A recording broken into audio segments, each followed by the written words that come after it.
Can you explain the difference between the 5 whys versus the theory of constraints? Sure. So for those listeners or viewers that are not aware of, 5Y just says if you identify some kind of performance gap and you ask yourself why is that gap there, right? So if you think about, say we're not achieving our profitability and you ask why, well, there's a couple of options, right? We are not selling as much as we thought, or our cost is higher. So let's just say we say it's sales, right? We're not selling as much as we. Then the next question should be, well, why is that? It could be because we are selling less or we are selling at a lower price. And then I can ask why again. So why am I selling less? Well, we had a problem in the factory. We couldn't supply. And then you say, well, why is that? And we say, well, we had a breakdown of one of our constrained resources. And why is that? We didn't invest in preventative maintenance.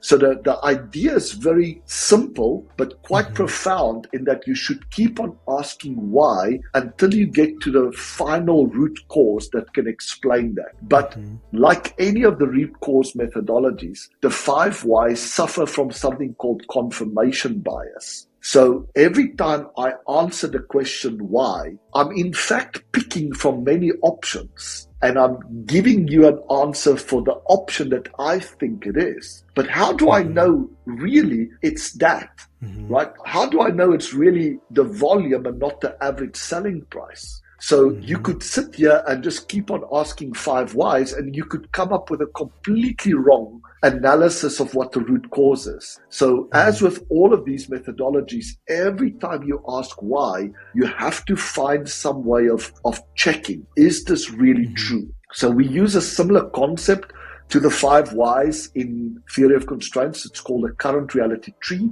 where you start off with the expectation or performance gap at the top, and you keep on asking why, but every time you come up with a reason, you have to check, is this really true? Is this actually causing the effect that I'm trying to explain? And if so, is it the major cause of that effect? So it takes a lot of discipline to get value from a technique like the 5 whys. So basically what you have created is some sort of a check and balance at each of those scenarios to verify there's no confirmation bias, that you're not just assuming something just because you feel like that is the root cause. When you brought up the idea of we're not hitting our profitability, being the sales guy, the immediate thought I have is, well, we just need to increase our prices. If we increase our prices, we can address the profitability problem, right? Because I have that sales hat and I'm always going to be somewhat biased towards selling more or, increasing our price. Right. And we do this even in our day-to-day life, right? So you could be speaking to a friend of yours that recently got divorced, right? And say, okay, so the effect that you're trying to understand is that there was this breakdown in a marriage, that there was a divorce. And then you ask why? And they could come up with a conclusion, we just got married too young. And it makes sense to us. So we say, oh yeah, that makes sense. But how do we know that that's the problem? That's the root cause of it, right? It's a very hard thing to check, because we have to check at every level. Is that really true? All the way down to the root cause.